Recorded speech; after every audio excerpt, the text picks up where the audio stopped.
আসসালামু আলাইকুম। সবাই কেমন আছেন? আল্লাহর রহমতে আমিও ভালো আছি, আলহামদুলিল্লাহ। এখন আমি একটা রেসিপি নিয়ে আসছি, মাছের ডিম। মাছের ডিম অনেক রকমই খাওয়া যায়, তবে আজকে আমি একটু ভিন্ন প্রকৃতিতে রান্না করব। সেটা হচ্ছে মাছের ডিম আগে একটু ভেজে নিব, তারপর সাথে একটু আলু পেঁয়াজ ভেজে তারপর এটার মধ্যে আলু টমেটো কাঁচামরিচ দিয়ে একটু ঝাল ঝাল করে তারপরে রান্না করব। তাই আমার সাথে থাকুন। ডিমগুলো ভেজে নিচ্ছি সুন্দর করে, হালকা ভাজবো, বেশি না।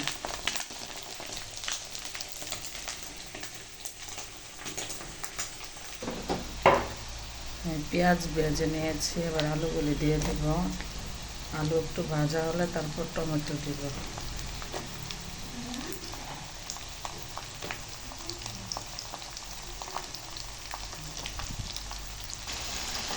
টমেটো দিয়ে দিচ্ছি। এখন একটু ভালো করে নাড়ে চেড়ে তারপর মধ্যে মশলা দিয়ে দিব।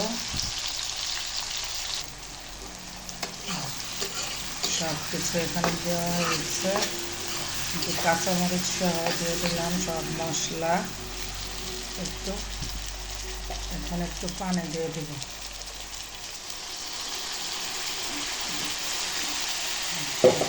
রাখার জন্য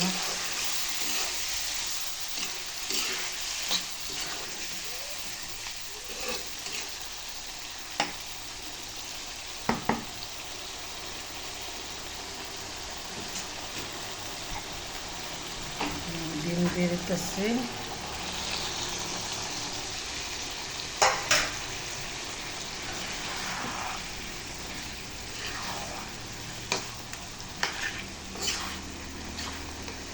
একটু পানি দিতে হবে।